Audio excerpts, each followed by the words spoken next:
Boa tarde a todos. Que bom que você veio ao encontro. Você está vindo aqui pela primeira vez no ano. Feliz Ano Novo. Tá bom? É a terceira semana, terceiro sábado, mas acho que ainda há tempo de dizer Feliz Ano Novo, caso você tenha vindo aqui pela primeira vez esse ano. Se você está vindo a primeira vez da vida aqui no encontro, esse é um lugar onde pessoas encontram pessoas, pessoas se encontram com Deus. Meu nome é Wesley, seja muito bem-vindo, tá bom? Você recebeu aí na entrada o nosso guia de mensagem, né? Essa folhinha branca aí. Fique com ela, com a caneta, uma maneira de você acompanhar o que a gente vai falar aqui, interagir, escrever. Hoje você vai escrever bastante, como a Rose brincou, né? Melhor assim? Então tá bom. E você também leva um resumo da mensagem para casa, para você rememorar o que você estudou aqui, lembrar o que você escreveu. E se você está acompanhando a gente pela internet também, uma boa tarde, tá bom? Hoje o título da mensagem chama Controle Remoto. E, coincidentemente ou não, me deram um controle remoto aqui pela primeira vez para eu usar. Então, casou, né? E hoje eu quero falar sobre aquela coisa dentro de mim e de você que te impede de e te faz. 3 pontinhos. Te impede de, 3 pontinhos, e te faz 3 pontinhos. Para começar, eu vou dar uma lista de coisas do que pode ser isso, para explicar o que é essa coisa. Né? Ela impede você de celebrar o sucesso das outras pessoas, de pedir desculpas quando você sabe que está errado, ou quando você sabe que está só 5% certo e a outra pessoa está 95% certo. Né? Normalmente é assim, você tem um pouquinho de certo e aí você se agarra nesse pouquinho e fica sustentando enquanto a outra pessoa está lá com a maior parte da razão, você sabe disso, mas essa coisa te impede de reconhecer isso. E é o que faz defender o seu argumento, mesmo quando você sabe que o seu argumento é muito ruim. É a coisa que te impede de admitir a sua derrota, a fraqueza, admitir que precisa de ajuda, admitir que não sabe o que você está fazendo quando todo mundo perto de você já percebeu que você está perdido. É o que te faz ser intransigente quando você sabe que deveria ser aberto à opinião de outras pessoas. É o que te faz trapacear para não perder. É o que faz mentir sobre o seu passado, sobre o seu casamento que não deu certo, sobre a faculdade que você não terminou, enfim. É o que te faz querer ter sempre a palavra final. É o que te faz comprar coisas para impressionar pessoas que não estão nem aí para você. Alguém sabe o que é isso? Algum chute? Orgulho, boa. Oban, é o orgulho. Aqui, calma gente, que eu estou aprendendo. Orgulho. Anote no seu guia aí, orgulho. Eu não estou falando do orgulho, daquele orgulho que... olha só o meu filho, como ele é bom, é inteligente, né? Aquele orgulho que você tem do seu filho, do sobrinho, da empresa, do trabalho, né? Da sua arte, enfim, do seu talento, aquele orgulho que te faz, que te inspira a grandes realizações. Não é esse tipo de orgulho que a gente está falando hoje, né? Eu estou falando daquela coisinha nojenta que existe dentro de nós, dentro de mim e de você, que o escritor cristão C.S. Lewis bem definiu dessa forma aqui. Antes, vocês conhecem essa imagem aí, né? Antes de dar uma definição do orgulho. Clique. Esse ator ótimo, que muita gente não gosta, mas o Adam Sandler, esse filme é interessante.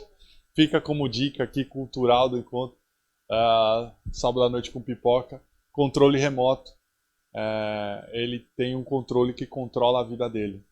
E esse sentimentozinho aí que a gente falou, ele tem potencial de ser o controle remoto da nossa vida. Levar a nossa vida para lugares onde a gente mesmo não gostaria de ir. Mas se a gente se deixar levar por esse controle remoto, que é o orgulho, que ele tem potencial de ser o controle remoto da nossa vida, a gente pode se meter em grandes enrascados. Mas, continuando, C.S. Lewis definiu o orgulho dessa seguinte forma: impureza, raiva, ganância, bebedeira e tudo mais não passam de ninharia se comparados ao orgulho, que leva a todo o outro vício. Rapaz, e pensar que isso está dentro de mim e está dentro de você, essa coisa nojenta aí. E com certeza você já foi vítima do orgulho de outras pessoas, na família, no trabalho, enfim. E você também já foi culpado disso. O problema do orgulho, preste bem atenção no que eu vou falar, é que você consegue ver muito facilmente o orgulho nas outras pessoas, mas é quase impossível de reconhecer isso no espelho. Talvez há pessoas sendo vítimas do seu orgulho e você nem percebe. Porque talvez você elaborou na sua cabeça que ser orgulhoso é o mesmo que ser arrogante. E aí você pensa, eu não sou arrogante, então eu não sou orgulhoso. Mas na verdade o orgulho se manifesta de diversas formas, não só através da arrogância. O orgulho é traiçoeiro, é feio e infelizmente ele mora dentro de cada um de nós. E a gente vai hoje aprender como matar isso aí, tá bom? E impedir que esse sentimento ele assuma o controle remoto da nossa vida e que ele nos controle. Uma das coisas que eu quero que você saiba é que o orgulho diminui você. E isso pode ser uma surpresa, porque nós podemos pensar que o orgulho sempre nos põe para cima, ele nos eleva, nos enche de confiança, né? Ah, o cara está todo cheio lá, todo grandão, todo inflado porque é orgulhoso. Mas na verdade o orgulho te diminui, eu vou explicar para você. O orgulho, ele diminui a sua capacidade de admitir o que precisa ser admitido. O orgulho também, ele diminui a sua capacidade de aceitar o que precisa ser aceito. E ele também diminui a sua capacidade de se desculpar quando você deve se desculpar. E todos nós já tivemos aquele conflito interno, mais ou menos assim, ó, eu preciso pedir desculpa para ela. Ela está ali na cozinha lavando a louça, ou ali está passando roupa, e eu preciso lá me desculpar porque eu sei que eu fiz algo que eu não deveria. Mas o orgulho te mantém sentado no sofá e te impede de você se desculpar quando você precisa. E aquela batalha dentro de você lutando contra o seu orgulho. Ou quando alguém confronta algum argumento seu, você sabe que essa pessoa está certa, mas algo dentro de você não deixa admitir isso, dá o braço a torcer, correto? E é uma reação emocional muito forte. Por isso eu repito que o orgulho nos diminui, nos faz menores, nos faz insensíveis. O orgulho também diminui a nossa capacidade de dizer o que precisa ser dito. Há pessoas ao seu redor que estão desesperadas para ouvir uma palavra positiva vindo de você. Um elogio, uma afirmação. Amor, isso foi incrível que você fez, parabéns. Filho, nossa, parabéns. Que bom desempenho, estou orgulhoso de você. Orgulhoso no bom sentido, tá? Pode ser alguém no seu trabalho, e você sabe que precisa fazer isso, mas algo dentro de você, dentro do seu coração, parece impedir, e você acaba não dizendo o que deveria dizer, o que você estava até mesmo disposto a dizer. O orgulho também ele diminui a sua capacidade de ouvir o que precisa ser ouvido.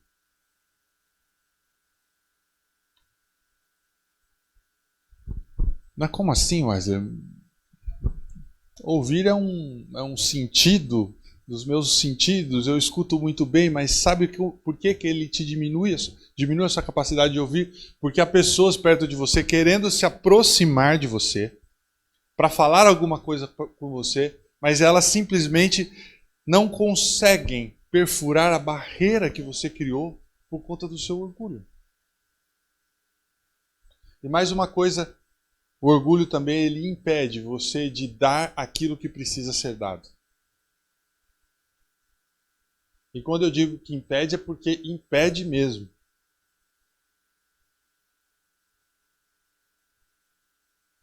O orgulho é muito poderoso. Ele realmente diminui a nossa capacidade de fazer tudo aquilo que precisa ser feito. Por isso eu insisto, o orgulho ele nos faz menores. não maiores. Isso talvez seja uma novidade para você, como foi para mim quando eu estudei isso. O orgulho, ele sempre nos diminui. E talvez o mais importante de tudo é que o orgulho, ele diminui a nossa capacidade de amar e ser amado. Quando você está dominado pelo controle remoto do orgulho, a sua capacidade de amar diminui. Como consequência, você recebe menos amor em retribuição. Como consequência, o orgulho isola as pessoas de você.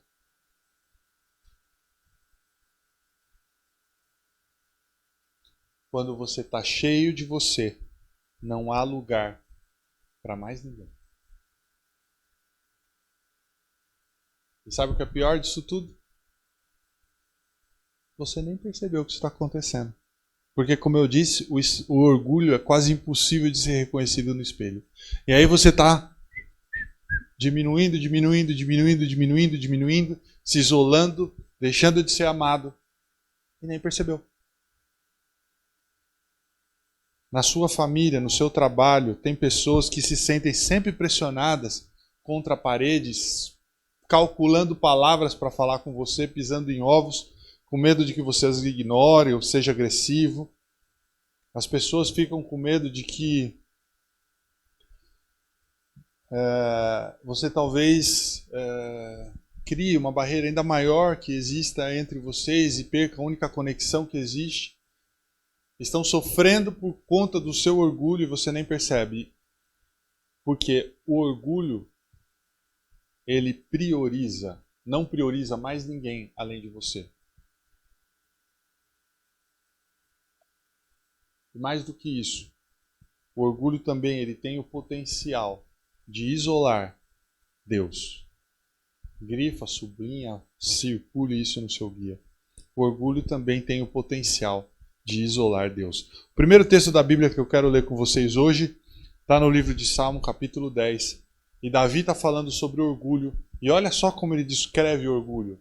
Ele diz assim: por causa do seu orgulho, o ímpio não o busca, não busca Deus. Todos os pensamentos são não a Deus.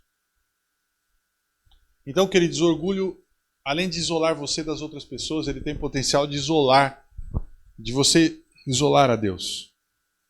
Na linha final do orgulho há essa lógica. Eu realmente sou o centro do universo. Não tem sentido eu sair desse centro porque no final não há nada além de eu mesmo. Então, por óbvio, não existe Deus. Esse vazio que se eu não for o centro do universo, ninguém pode preencher. Essa é a lógica do orgulho. Melhor continuar então como eu sendo o centro. Eu sendo egoísta, querendo priorizar a mim mesmo do que priorizar qualquer outra pessoa. Por quê?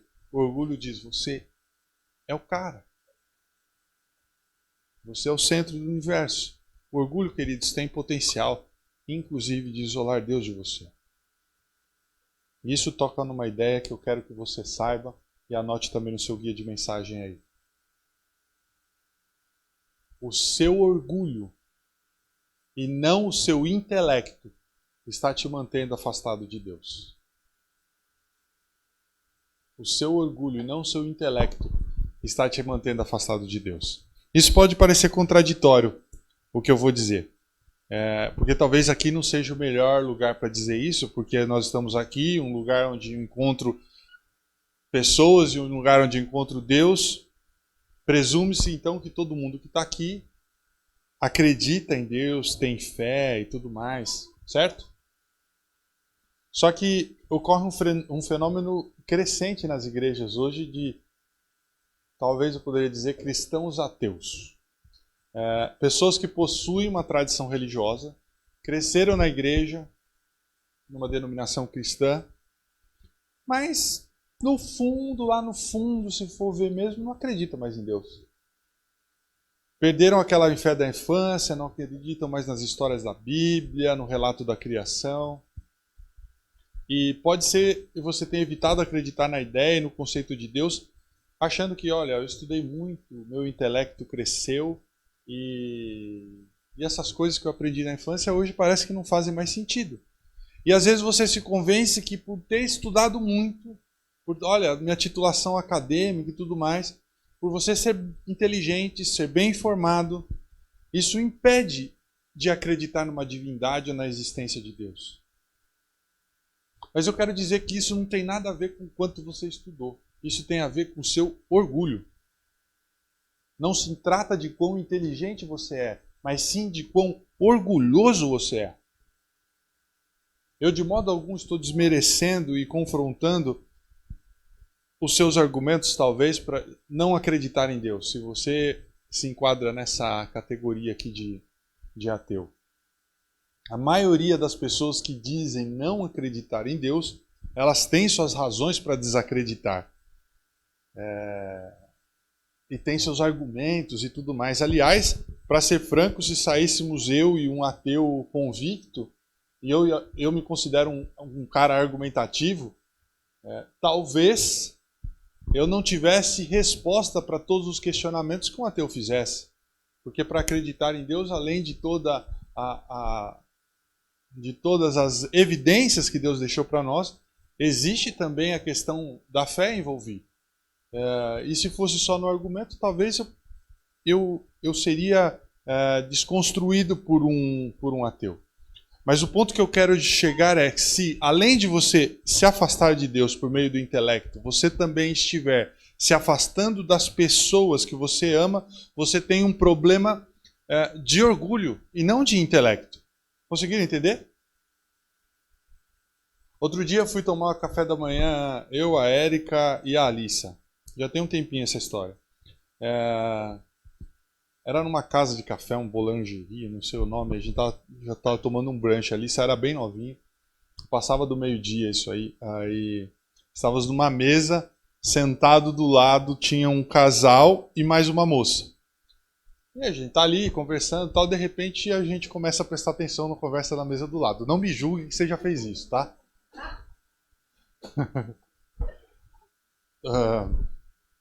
E assim, a gente começou a dar aquela orelhada lá, né, na conversa do lado, e a moça explicava para o casal de amigos que não via mais saída para o casamento dela. E ela começou a falar assim, olha, as nossas conversas já não batem mais, sabe? Eu estou correndo atrás, eu estou evoluindo, eu estou estudando, né? Eu fui atrás, e ele ficou parado no tempo. As coisas já não batem mais, os assuntos já não batem. Aí, o que eu trago para cá, né? Aquela moça podia ter razão em uma parte dos seus argumentos. Mas se o crescimento intelectual dela estava afastando ela das pessoas que ela amava ou de que convivia, ela não tinha um problema só de diferença ou de julgo intelectual, mas ela tinha um problema de orgulho. O que nos leva a uma outra realidade. O orgulho é uma prisão. Anote no seu guia de mensagem aí. O orgulho nos mantém presos por dentro e mantém Deus e as outras pessoas presos do lado de fora.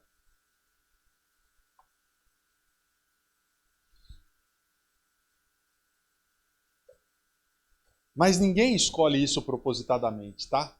De ser orgulhoso a ponto de se isolar completamente das outras pessoas. Não há ninguém no mundo que diria assim, olha, eu quero ser orgulhoso, mas tão orgulhoso a ponto de que ninguém fique perto de mim.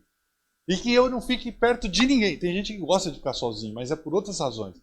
Mas ninguém diria assim, eu sou tão orgulhoso, que eu quero que ninguém suporte ficar ao meu lado. Que eu quero que meus primos, os meus filhos, os meus sobrinhos, netos, sempre duvidem se eu gosto ou não deles. Se eu realmente os amo. Eu quero ser orgulhoso ao ponto de, no meu funeral,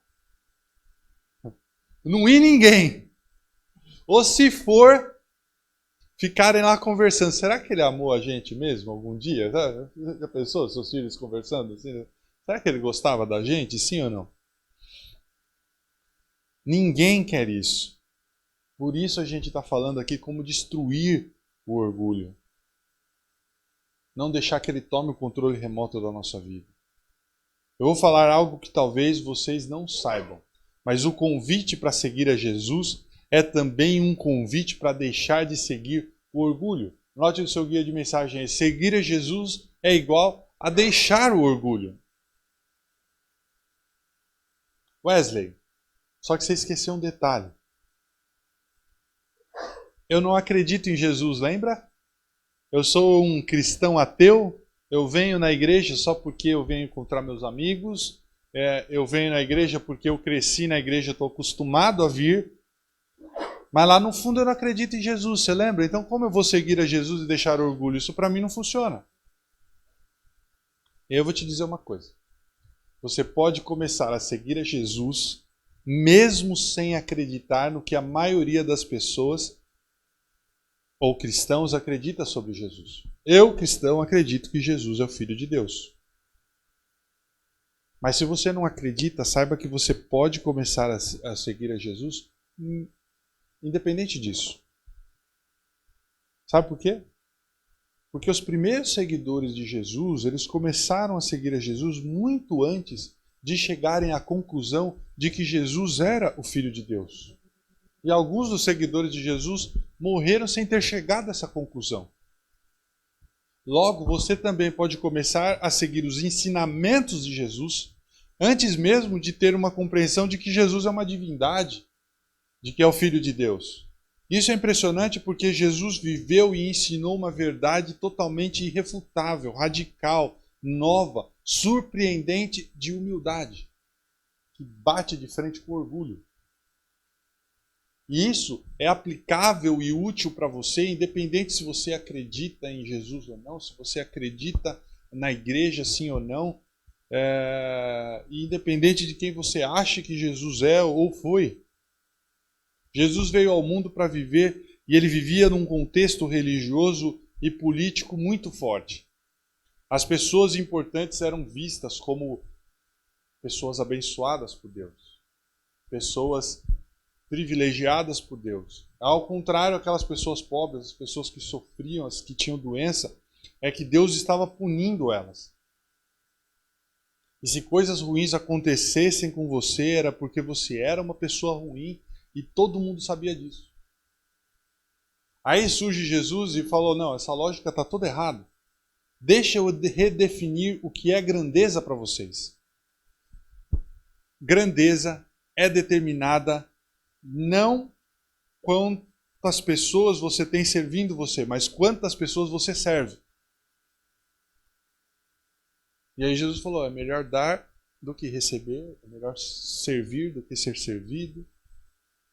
E todo mundo se assustava com os ensinamentos de Jesus. Jesus falava, ó, grandeza é servir os outros de forma apaixonada e não ter outras pessoas servindo a você. E de repente ele começa a pôr tudo de cabeça para baixo e ele disse, ó, ser manso é a nova moda. Bem-aventurado aqueles que são mansos, porque eles herdarão a terra.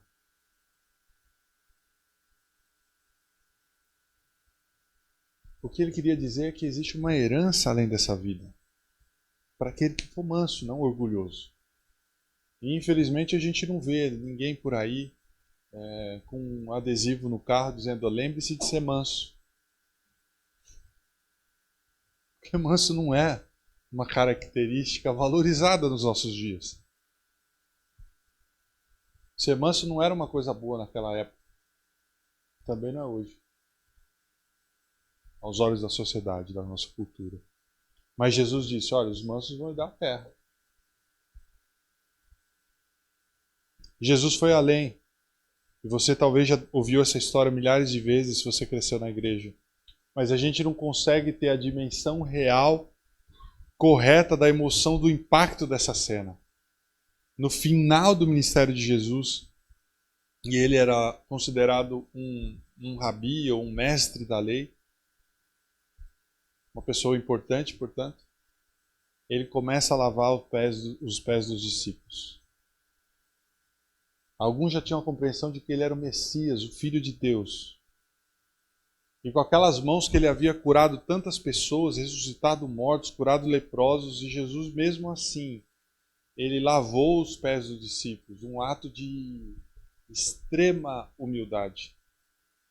Ele era o maior entre todos e ele lavou os pés dos discípulos sem nenhum orgulho. E depois ele disse: agora que vocês me viram fazer isso, vão e façam o mesmo. Quebrem o orgulho dentro de vocês. Quebrem o orgulho dentro de vocês. A coisa mais impressionante que Jesus fez, o ponto alto da atitude dele com a humildade, é que Jesus iniciou reconciliação. E a reconciliação, ela coloca duas teses contrapostas. A do orgulho, que o orgulho diz espere. E Jesus diz, inicie. A gente tem dificuldade de dizer isso. A gente sempre fala, ó, não vou fazer nada, ela está errada. É ele que está errado. Eu estou certo. Você vai esperar ela ligar primeiro, se desculpar primeiro, vir ao seu encontro. Não interessa se você está pouco errado ou muito errado. Dentro de nós há essa dificuldade de iniciar a reconciliação. Eu preciso que a outra pessoa tome a atitude primeiro. Eu estou disposto a perdoar, mas ela que venha falar comigo primeiro. É assim, não é? Não, eu perdoo. Para mim é tranquilo perdoar, mas ela que venha falar comigo primeiro. Jesus, o Filho de Deus para nós, é um comunicador extraordinário para você que é um cristão ateu, que seja. Ele iniciou reconciliação. Ele estava certo, nós, a humanidade, estava errada. Mas ele iniciou reconciliação. Ele iniciou. Ele não deixou que o orgulho falasse assim, espere, é o povo lá que está errado, deixa eles se mexerem primeiro, deixa eles se coçarem lá. Depois você vai. Se você seguir a Jesus apenas nesse ensinamento, nessa área, isso já é o suficiente para quebrar o orgulho dentro de você. Para quebrar essa barreira que te mantém isolado do lado de dentro e as outras pessoas do lado de fora. Mesmo se você não acreditar que Jesus é o Filho de Deus. Mesmo que você não acreditar nesse papo de religião. Se você seguir só esse ensinamento de Jesus, de servir, melhor servir do que ser servido, isso já é suficiente para criar uma transformação enorme dentro da sua vida. Mira, isso não é só papo de igreja. O orgulhoso costuma dizer assim, ó, eu preciso pensar melhor sobre isso. E se o orgulhoso é cristão ainda, ele vira para você e fala assim, ó, ore por mim. Você está com dificuldade com tal pessoa lá, realmente estou. Mas, então, ore por mim. O cristão adora dizer ore por mim, né? Ora por mim, estou precisando. Eu não vou orar por você, não. Vai lá, pega o telefone e vai falar com a pessoa lá, manda uma mensagem para ela, vai lá dar um abraço, se desculpe com ela, resolva. Inicie você a reconciliação. Imagina se Jesus agisse assim, falasse lá, estivesse conversando com Deus. Eu não tenho culpa, por que eu vou ter lá que me matar por esse povo? Eu não fiz nada, é eles que fizeram. Se virem lá. Pai, você vai querer que eu desça lá mesmo? Sim, isso, vai lá, morre por eles. Mas a maioria nem vai acreditar em mim. Não vão me aceitar. Eu sei, mas faça assim mesmo. Pai, mas quem faz uma coisa dessas, pai? Morrer? A troco do quê? Nós faremos, nós vamos iniciar a reconciliação, mesmo que não seja recíproco. Óbvio que essa conversa aí é um delírio meu. Mas Jesus, desde antes da criação do mundo, já se colocou à disposição para iniciar a reconciliação. Isso é uma humildade extravagante, extraordinária, surpreendente, nunca antes vista. E depois o apóstolo Paulo, que era amigo de João, que era amigo de Pedro, que conviveram com Jesus, 20 anos depois da morte de Jesus e da ressurreição, ele escreve uma carta para outros cristãos e Paulo diz o seguinte, ele fala assim, para os cristãos da cidade de Filipos: seja a atitude de vocês a mesma de Cristo Jesus, que embora sendo Deus, não considerou que o ser igual a Deus era algo a que ele devia se apegar. Mas o que Jesus fez? Ele esvaziou-se a si mesmo, vindo a ser servo. Jesus ele não esperou, não ouviu o orgulho, ele iniciou. Ele escolheu servir pessoas. E a nossa atitude deve ser a mesma de Cristo. Aí você fala, ok, é isso aí. Aí o orgulho vira para você e fala assim, opa, servir? Esqueceu que a gente está com raiva dele? Por que eu vou servir ele? Você não lembra? É ele quem te deve desculpas. E aí você fala, não, é que eu decidi seguir o ensinamento da humildade de Jesus. Eu não vou deixar você me controlar. O orgulho diz, tudo bem, mas aquela pessoa lá é seu inimigo. Eu sei, Jesus pediu para amarmos os nossos inimigos. Então como é que eu vou ser igual a Jesus? E aí Paulo continua, tornando-se semelhante aos homens. Jesus veio a ser servo, tornando-se semelhante aos homens. Em outras palavras, ele escolheu ter aquilo que ele não merecia, porque ele merecia coisa melhor. Ele preferiu não receber o que ele merecia receber. E aí Paulo continua, e sendo encontrado em forma humana, Jesus ele humilhou-se a si mesmo e foi obediente até a morte. E não foi qualquer morte, foi a morte de cruz. O que Jesus fez para vencer o orgulho? E deixar-nos como exemplo? Ele humilhou-se. Ele tomou a decisão de se colocar abaixo daqueles que não mereciam que ele fizesse isso. Entenderam? Ele colocou-se abaixo daqueles que já não mereciam que ele fizesse isso. Colocou-se como servo. Isso é uma humildade extraordinária. E tudo que Jesus espera de mim e de você é que você se desculpe com alguém. Que você escreva uma carta. Ou talvez, no seu caso, simplesmente cale a boca. Ele só quer que você chegue para os seus filhos e diga, filho, eu estou tão orgulhoso de você, saiba que eu te amo. Olha, você, tenho te observado faz tempo, vem aqui me dar um abraço. Muito bonita a sua atitude, eu gostaria de ser parecido com você. Nesse aspecto você é bem melhor que eu. Difícil, talvez, admitir que a outra é melhor que você. Jesus levou tão a sério o seu ensinamento de humildade que levou isso até a morte, em morte de cruz. E agora ele vira para você e fala assim, ó, me segue, me siga. Talvez você está pensando aí, não, o ensinamento de Jesus sobre humildade é muito radical. Ser servo? Eu não. Eu nasci para ser águia, não nasci para ser galinha. Né?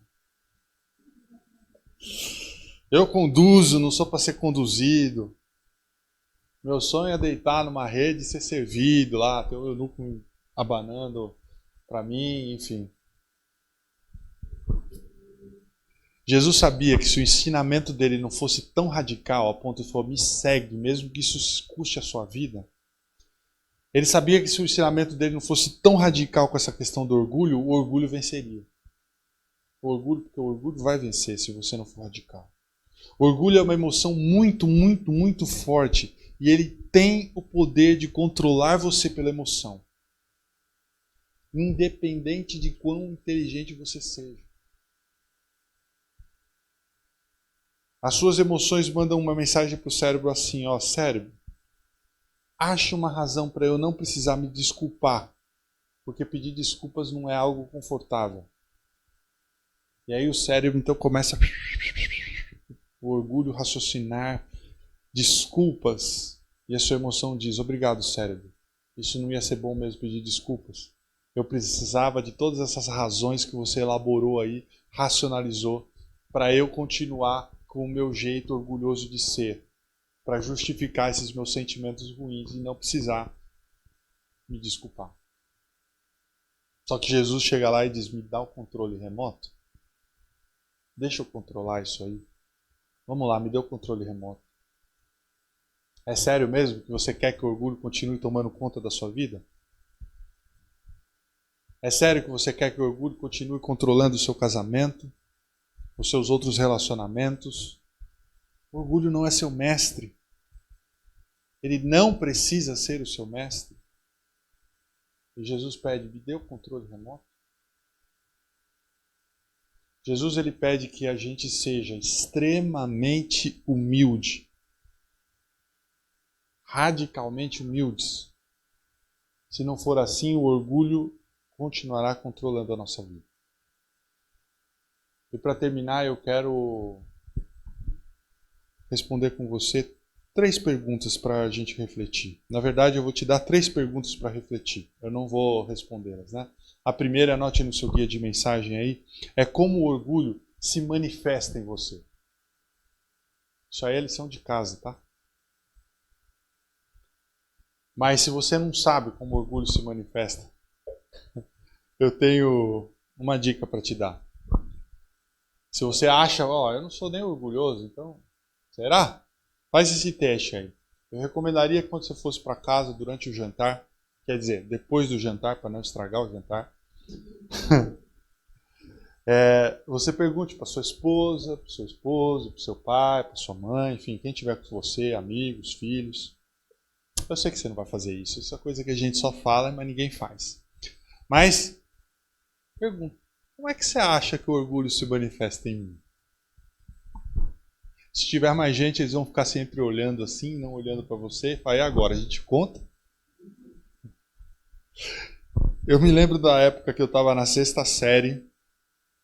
Coincidentemente morava em Guarulhos, lugar onde eu moro hoje também. E tinha 12 anos, estava no ensino fundamental e a professora de religião fez uma dinâmica. E uma espécie de amigo secreto. Só que ao invés de distribuirmos presentes, a gente preenchia um questionário anônimo sobre o colega. Define o seu amigo numa frase, qual a melhor qualidade, qual o pior defeito, papapá, papapá, papapá. E eram várias questões. Eu juro, eu não lembro de nada. Não lembro o que eu tirei nessa dinâmica. Eu não lembro o que eu escrevi para o amigo que eu tirei na dinâmica. Eu não lembro de nada do que ele escreveu para mim, a não ser do meu defeito, né? Mas eu nunca esqueci o que falaram, né, sobre mim. E o meu amigo secreto me definiu com uma precisão cirúrgica. Ele falou assim, o maior defeito dele é que ele sabe tudo mais do que todo mundo. É sempre do jeito dele, ele é sempre o sabichão, né? E desde os 12 anos o orgulho se manifesta em mim dessa forma. Ah, Wesley, você está contando isso para parecer humilde. Não. À medida que cresce a minha compreensão sobre o orgulho e do que ele pode fazer por mim, eu tenho medo dele. De fazer contra mim. Você, em algum ponto da sua vida, você tem que encarar isso e responder essa pergunta. Como isso se manifesta em mim? Você tem que identificar isso antes que esse sentimento te isole das pessoas. Como é que o orgulho se manifesta em você? Segunda pergunta. Onde o orgulho se esconde dentro de você? Essa é mais difícil. Será que ele se esconde na sua autoconfiança? Ah, não, eu sou confiante. Não, você é arrogante. Não tem problema nenhum ser confiante, ok? Mas será que essa confiança está mascarando o seu orgulho? Inteligência, bom gosto, moda. Ah, eu gosto de coisa boa. Eu tenho bom gosto. Não tem problema, viu, Rose? Mas será que o seu orgulho está escondido dentro disso? Sarcasmo, busca por excelência, perfeccionista. Essas são virtudes nas quais o orgulho às vezes costuma se esconder. Quando você identifica onde ele se esconde, você progride. Última pergunta. E essa é mais retórica. Note no seu guia de mensagem. Até quando você pretende deixar o orgulho segurar o controle remoto? Até quando? Um mês? Eu vou encarar o orgulho de frente daqui a 1 ano, será? O resto da vida? Você não gostaria de quebrá-lo, matá-lo, esmagá-lo? Você não gostaria de identificá-lo para que sempre que ele se manifeste, você pudesse dizer, opa, você aqui, não, não, não, não, não, não, não, não, não. Orgulho, você não é meu mestre, você não é o meu controle remoto, você não é meu diretor, você não é meu chefe, você não é meu pai, nem meu namorado, nem minha namorada, você não vai me dizer o que eu vou fazer, o que eu vou fazer. Orgulho, você apareceu, né? Fica olhando o que eu vou fazer. Eu vou lá servir aquelas pessoas lá. Eu vou me humilhar. Tá vendo aquela pessoa? Ela fez algo de errado comigo. Eu estou indo lá me desculpar com ela. Eu estou 95% certo, mas eu vou me desculpar pela parte que eu estou errado. Eu vou ali, elogiar o trabalho dele, mesmo ele tendo pegado o trabalho que eu queria. Mesmo ele tendo conseguido a promoção que eu achava era merecedora, que eu era merecedor, mas eu vou lá parabenizá-lo mesmo assim. Viu, orgulho? Você não me controla. Todo mundo está pensando que eu estou com inveja daquela pessoa, mas eu vou lá, vou elogiá-la, vou parabenizá-la. Além disso, orgulho, eu vou fazer mais uma coisa. Eu vou orar. Eu vou orar. E se você não quiser ver, eu vou começar a orar em voz alta. Para você escutar, viu, orgulho? Porque você não vai controlar mais a minha vida. E sabe mais o que eu vou fazer? Eu vou admitir que eu tenho um problema com álcool, com droga, com doce, com compras. Sabe o que eu vou fazer? Eu vou admitir, mas não vou admitir pro espelho. Eu vou contar para as outras pessoas para que talvez alguém me ajude. Que eu tenho esse problema, que eu sou orgulhoso.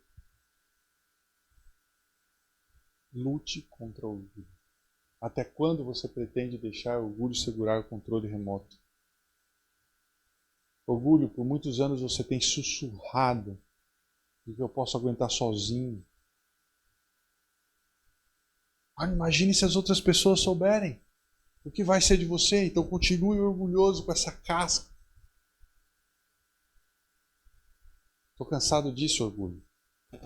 Eu não estou melhorando, eu não estou progredindo. Você não está me ajudando a melhorar. Só está me piorando, me diminuindo. Até quando você vai se esconder atrás do seu orgulho? E antes disso eu tenho de terminar mais uma pergunta. Por que não? Por que você continuaria escolhendo seguir o caminho que tem o potencial de te matar, ao invés de seguir alguém que morreu por você? Por que continuar a dar o controle remoto a algo que tem o potencial de matar tudo o que é valioso para você, ao invés de render a sua vida a alguém que escolheu morrer por você? Por que você vai continuar entregando os seus relacionamentos mais preciosos, colocando em risco os seus relacionamentos mais preciosos, do que seguir alguém que morreu para que você pudesse se relacionar com ele por toda uma eternidade? Mesmo se você não sabe ao certo quem é Jesus ou o que ele fez por você, por que você não abraça só, simplesmente hoje, o seu ensino sobre a humildade? Você não ficará mais preso do lado de dentro, nem os outros e Deus presos do lado de fora.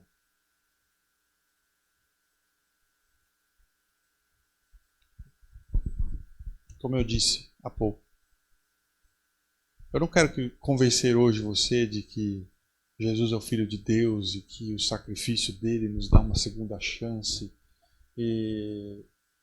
e ajudou a gente a resolver, a humanidade a resolver o problema do pecado.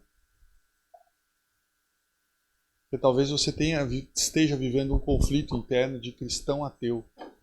Talvez muitas coisas do que você foi ensinado não fazem nenhum sentido mais. Esfriou. A sua compreensão de infância, ela não acompanhou as dificuldades da sua vida adulta, e isso é um problema que tem acontecido de muito. Não só aqui, mas em muitos lugares. Não se sinta muito mal com isso, achando que só acontece com você. Esse é um problema e você precisa resolver. Mas o que eu quero hoje, apenas hoje, definir um foco, e o foco é: aceite apenas o ensino de humildade de Jesus. E só ele, só esse ensino, se você colocar em prática, vai transformar a sua vida. Tem o potencial de dar uma martelada na cabeça do orgulho. E a partir daí, Deus pode entrar no seu coração e começar a mudar as coisas que precisam ser mudadas na sua vida. Aceite o ensinamento de humildade de Jesus. Por que não? Por que não considerar isso? Ainda no começo do ano 2020, você tem um ano todo pela frente. Por que não começar isso esse ano? A encarar de frente algo que tem te atrapalhado durante anos. E talvez você tenha culpado a sua ex-esposa, o seu vizinho, a sua mãe, o seu pai, a escola que você estudou. Na verdade, o seu problema é só de orgulho. Por que não encarar esse desafio em 2020? Esse é o ano que eu vou vencer meu orgulho. Por que não? Posso orar por você? Pai querido,